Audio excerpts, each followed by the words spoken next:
Have you ever wondered about the mysteries of ancient Egypt? Let's journey back in time to a place steeped in mysteries, a land of pharaohs, pyramids and mummies. Picture a civilization nestled by the meandering Nile River, a lifeline in the midst of the desert. The Nile's life-giving waters transformed the arid sands into a fertile valley, a tapestry of green amidst the golden desert. This river was the beating heart of ancient Egypt, a cradle of life that nourished a civilization unlike any other. Now let's shift our gaze to the pyramids. These colossal structures, rising from the desert sands, were not mere architectural marvels. They were sacred tombs, resting places for the kings of Egypt, the pharaohs. These triangular monuments were a testament to the Egyptians' belief in the divine status of their rulers. They saw their pharaohs as gods walking among men, and thus, they deserved grand tombs fit for a journey to the afterlife. The most famous of these pyramids is the Great Pyramid of Giza, built for the pharaoh Khufu. Constructed over 2 decades, this pyramid stands as the last of the 7 wonders of the ancient world.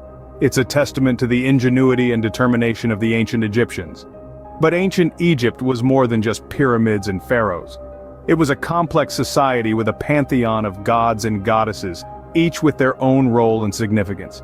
Just as the Nile was the lifeblood of their civilization, these deities were the lifeblood of their spirituality. They prayed to Ra for the sun's warmth, to Isis for her magic, and to Osiris for his judgment in the afterlife. So, as we delve deeper into this fascinating world of ancient Egypt, remember that this was not just a civilization of pyramids and pharaohs. It was a land where the divine intermingled with the mortal, where the river was a god, and the pharaoh was a deity. Ancient Egypt was more than just pyramids. It was a land of many gods and goddesses. But who were these gods and goddesses that the ancient Egyptians worshipped? Let's dive into the pantheon of Egyptian deities. At the heart of this divine assembly was Ra, the god of the sun. The ancient Egyptians revered Ra, believing him to be the king of all gods and the creator of all life. They celebrated Ra's journey across the sky and his descent into the underworld, symbolizing the cycle of sunrise and sunset. And then there was Isis, the goddess of magic and healing. Known for her wisdom and her protective nature, Isis was a beacon of hope for the people. She was a symbol of the ideal mother and wife, embodying the power and resilience of women. These gods weren't just mythical figures. They were integral to the everyday life and culture of ancient Egypt. Prayers were sent up to these deities. But when an Egyptian's time came to an end, they had a unique way of preserving the deceased. Have you ever wondered why Egyptians mummified their dead?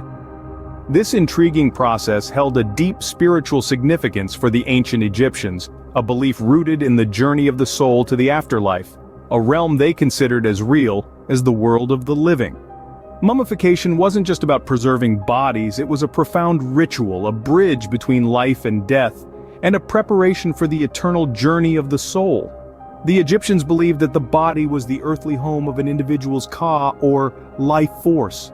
To ensure the ka's survival, the body had to be preserved, leading to the intricate process of mummification. The process began shortly after death.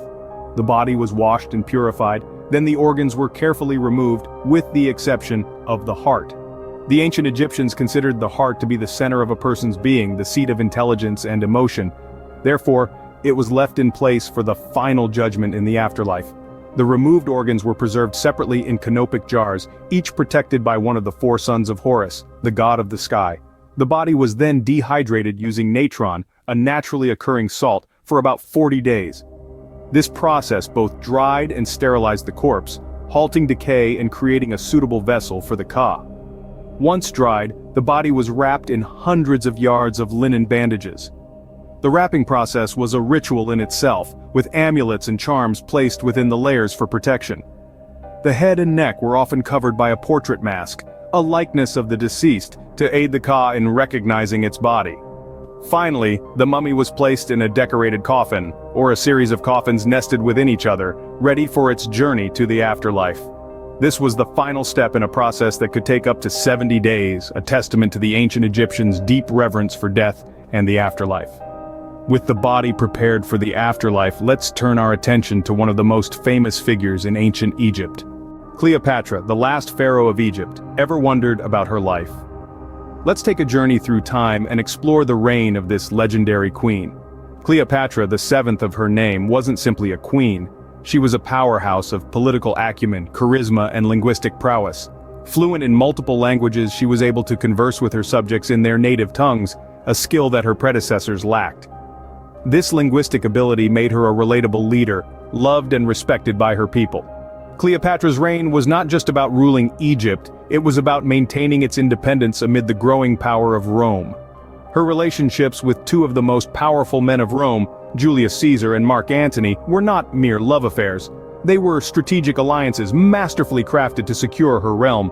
With Caesar, she bore a son, Caesarion, and established a powerful connection to Rome. After Caesar's assassination, she allied herself with Mark Antony, bearing him 3 children, and forming a formidable front against the Roman Republic. Yet, Cleopatra's reign was not without controversy. Her relationships with Caesar and Antony were viewed with suspicion by the Romans, leading to conflicts and, ultimately, war. Her alliance with Antony drew the ire of Caesar's adopted son Octavian, who declared war against them. The Battle of Actium in 31 BC marked the end of their resistance, and shortly after both Cleopatra and Antony met their tragic ends. But Cleopatra's legacy is not one of defeat. Her reign is remembered for her intelligence, political savvy, and the fierce love she had for her kingdom. She was a woman who dared to rule in a man's world, and she did it with courage, determination, and grace. Cleopatra's reign was marked by intrigue and power, much like the mysterious writings of the Egyptians. Her story is a testament to the allure of ancient Egypt, a land where gods walked among mortals and queens dared to dream. It's a tale that continues to captivate us, reminding us of a time when pharaohs ruled the Nile and pyramids rose from the sands. Could you imagine writing with pictures instead of letters? This was the reality of ancient Egypt. Their written language, known as hieroglyphs, was a system of pictorial symbols. Each symbol had a distinct meaning, and together they formed the rich tapestry of Egyptian communication. Hieroglyphs were more than just a means to convey messages. They were an art form. The Egyptians used them to record events, tell stories, and express complex ideas. They etched these symbols onto monumental structures and sacred scrolls, breathing life into their history and culture. These symbols weren't arbitrary drawings but a complex system with over 700 signs. Hieroglyphs encompassed a range of elements, from objects and animals to actions and ideas. Some represented sounds, much like our alphabet, while others were ideograms or determinatives, providing context to the words. Hieroglyphs are another testament to the grandeur of this civilization, but even the greatest of empires have their end. All great civilizations eventually fade away, and Egypt was no exception. The twilight of ancient Egypt wasn't a sudden event but a slow, gradual decline, a descent into shadows that spanned centuries.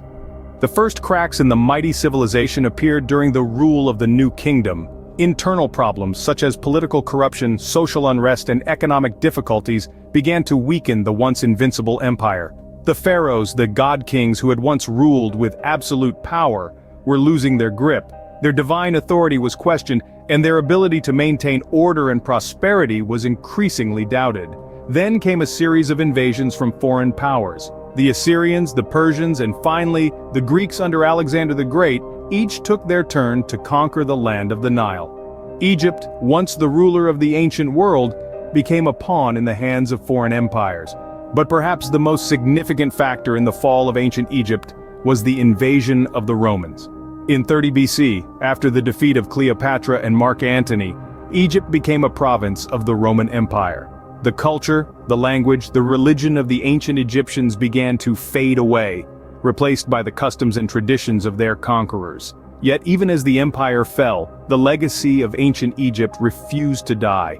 The echoes of its grandeur, its wisdom, its mysteries, resonated through the ages. The pyramids, those colossal tombs of the pharaohs, stood tall, defying time and elements. The hieroglyphs, the sacred script of the Egyptians, waited silently on the walls of temples and tombs, holding the secrets of a civilization long gone. The art of mummification, the pantheon of gods and goddesses, the tales of legendary pharaohs like Cleopatra, all these became immortal, surviving in the stories we tell, the books we write, and the movies we make. Though the empire crumbled, the legacy of ancient Egypt lives on, captivating people around the world with its enduring mysteries. So remember, when we speak of the fall of ancient Egypt, we speak of an end but also a beginning, the beginning of a legacy that continues to enchant and inspire us even today.